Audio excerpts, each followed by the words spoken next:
alunos, tudo bem com vocês? Daremos então início ao nosso curso de Direito Administrativo e nós vamos iniciar desde os primeiros conceitos, tá bom? Nós vamos começar aqui pelos conceitos iniciais que geralmente os alunos negligenciam na hora do estudo, tá bom? O que acontece? Os alunos já começam logo lá na administração pública direta, indireta, e eles esquecem desses conceitos iniciais que as bancas, no geral, estão trazendo em concurso público. Às vezes, são conceitinhos pequenos que fazem toda a diferença na hora de responder uma questão. Geralmente, quando a sua questão tem alternativas, esses conceitos eles vêm mesclados nas alternativas. Então, você conhecê-los já te ajuda, caso você não conheça ou não saiba a resposta correta, a ir eliminando, portanto, aí as respostas até que você chegue na resposta correta. Vamos lá. Conceitos iniciais, então, de direito administrativo. Vamos começar aqui pelo primeiro tema, pelas noções introdutórias, tá bom? Eu quero deixar esse conceito de direito administrativo, que é o conceito amplamente adotado, tá bom? Mas não é um conceito fechado, não é o único conceito de direito administrativo que nós temos. A partir desse conceito, você já consegue responder questões de prova. Você já consegue desenvolver para chegar aí a uma resposta na sua prova.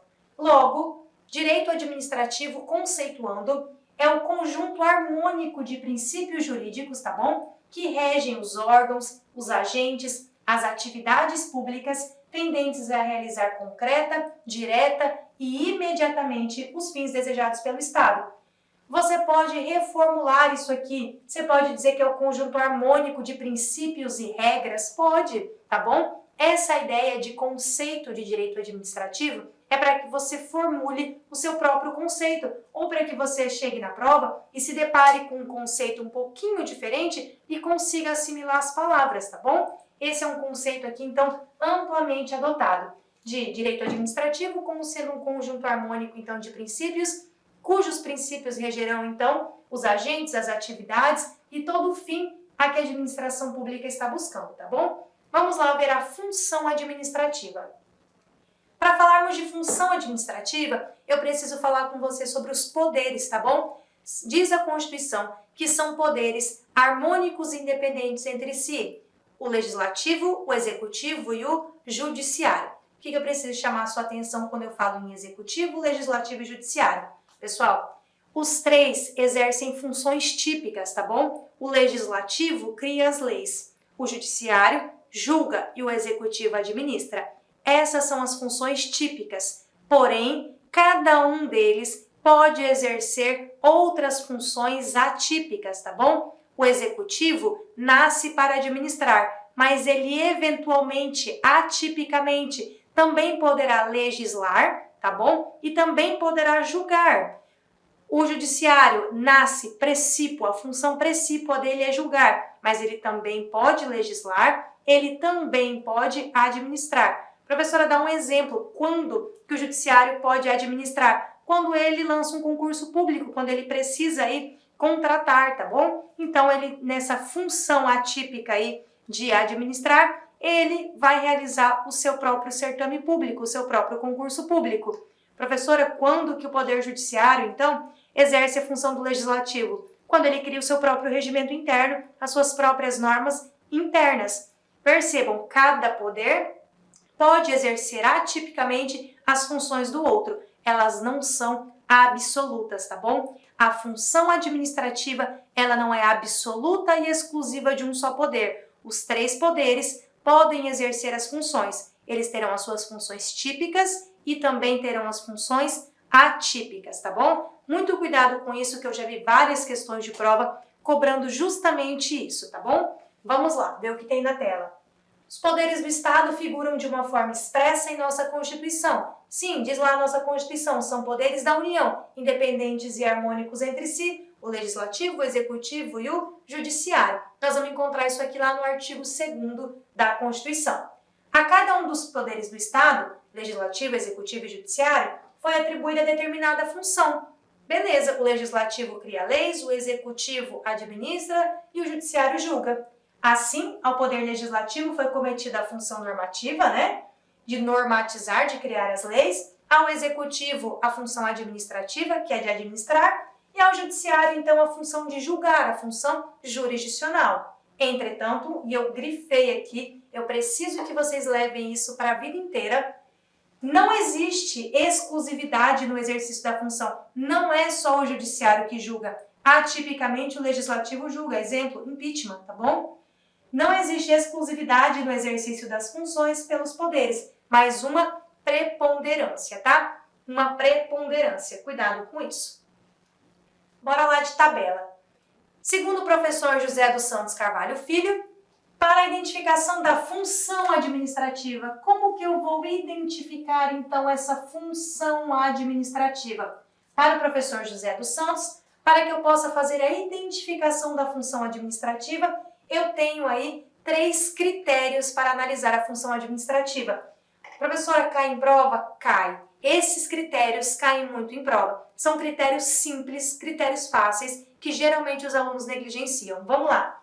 Pelo critério chamado de subjetivo de orgânico, subjetivo vem de sujeito, subjetivo de sujeito, tá bom? Pelo critério subjetivo, também conhecido aí por orgânico, a administração pública, eu vou avaliar a função da administração pública avaliando o seu sujeito, o seu agente, tá bom? Que exerce a função administrativa.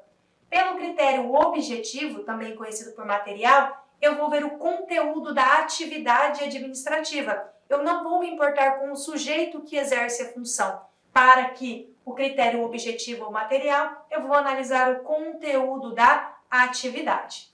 Pelo critério formal, eu vou examinar aí o regime jurídico aplicável. Se o regime jurídico é de direito público ou de direito privado, tá bom? Então, muito cuidado com isso. Esses 3 aqui, ou essas 3 ordens, são as 3 ordens para que eu possa identificar a função administrativa, tá bom? Bora lá! Existem 6 principais correntes que buscam identificar um conceito para o direito administrativo. Cai. E eu vou falar para você. Por que eu preciso que você, meu aluno, conheça as 6 correntes? Porque as provas, elas vão te cobrar da seguinte maneira. Pelo critério X, direito administrativo é isso, aquilo e aquilo outro.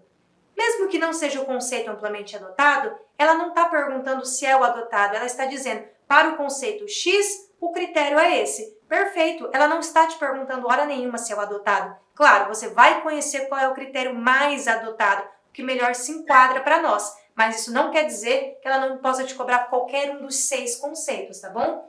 E esses 6 conceitos são os conceitos trazidos pela doutrina. Vamos lá.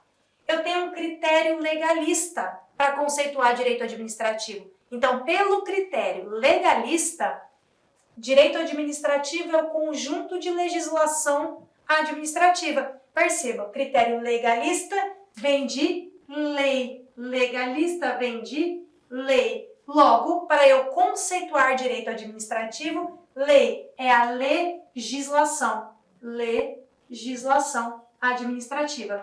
Então, para o conceito ou critério legalista, direito administrativo é o conjunto de legislação administrativa.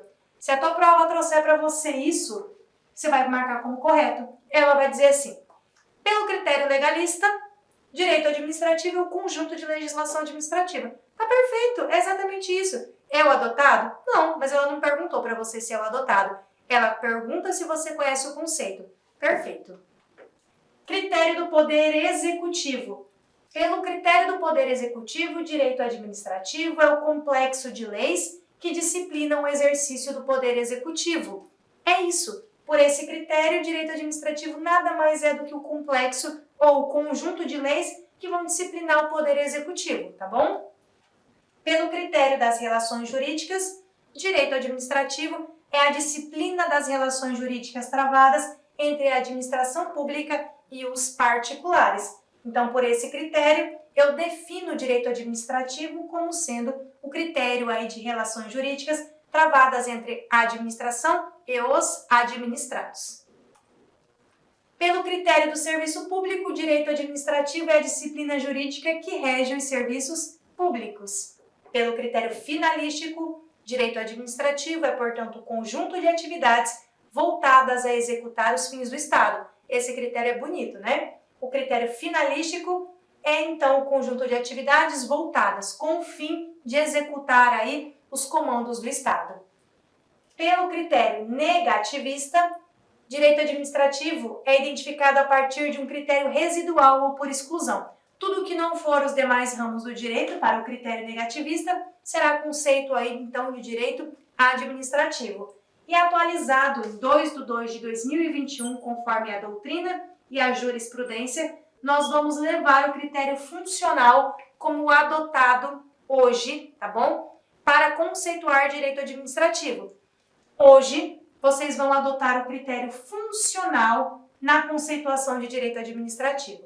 Para o critério funcional, direito administrativo ele é um ramo que estuda a disciplina normativa da função administrativa, independentemente de quem esteja encarregado de exercê-la. Pode ser um particular em colaboração. Se está fazendo as vezes do Estado, eu adoto, portanto, o critério funcional, tá bom? Então, vamos lá. Pode ser o executivo, fazendo as vezes aí, portanto, da administração pública, o legislativo, o judiciário ou particulares mediante delegação estatal. Fez as vezes do Estado, nós vamos conceituar, então, como sendo direito administrativo, tá bom? A doutrina majoritária ainda tem apontado no sentido de utilizar esse critério funcional como mais eficiente para definir a matéria de direito administrativo. Por isso que eu estou falando para vocês que a partir de 2/2/2021, que foi a atualização que nós tivemos, o critério funcional passou a ser, então, o critério amplamente adotado, tá? Vamos lá. Quero diferenciar com vocês ainda alguns conceitos que parecem banais, mas quando caem em prova os alunos tendem a errar. Vamos lá. Estado é uma coisa, governo é outra, poder executivo é outra, administração pública é outra e poder público é outra, tá? São todos conceitos que em tese parecem iguais, mas eles não se misturam. Estado pressupõe que tenha um povo, um governo e um território delimitado geograficamente, tá bom? Então, Estado eu tenho povo, território e poder. Isso é Estado. Quando eu falo em governo, eu estou falando de poder político. Governo é política, tá bom? Eu estou falando da cúpula diretiva que dirige o Estado e exerce, então, esse poder político. Estado, território, povo e poder, e eu tenho dentro desse território, povo e poder, um governo, uma ala política, tá bom? O poder executivo é o conjunto de órgãos e entidades estatais que compõem os poderes, então, da República. A administração pública é a responsável, então, pelo exercício da função administrativa. E, por fim, eu tenho o poder público. Inicialmente, eu quero pedir licença aos seus estudos, pois interrompi, mas esse vídeo é um vídeo demonstrativo do nosso curso completo, ponto a ponto, 100% focado no concurso de Astolfo Dutra do município para o cargo especificamente de guarda municipal. Tá certo? Cara, vem estudar com a gente. Essa aula é uma aula demonstrativa. Nós colocamos aí apenas 150 vídeos. Nós temos muito mais vídeos, eu tenho certeza, mas certeza absoluta, se você cumprir a nossa metodologia, o nosso personal coach, aqui na Lá Concurso você vai ter uma metodologia chamada Personal Coach. Personal significa pessoal e coach significa treinador. É o estudo em regime de metas. Isso é só aqui na Lá Concursos e eu tenho certeza que você ficará super satisfeito. E para você aí do município, promoção, investimento apenas R$ 100. R$ 100, é isso mesmo. O que você faz com R$ 100? Professor, parcela em 10 vezes sem juros ainda esses R$ 100. Então vem estudar conosco aqui da LAC Concursos. Forte abraço, espero vocês. Tchau, tchau.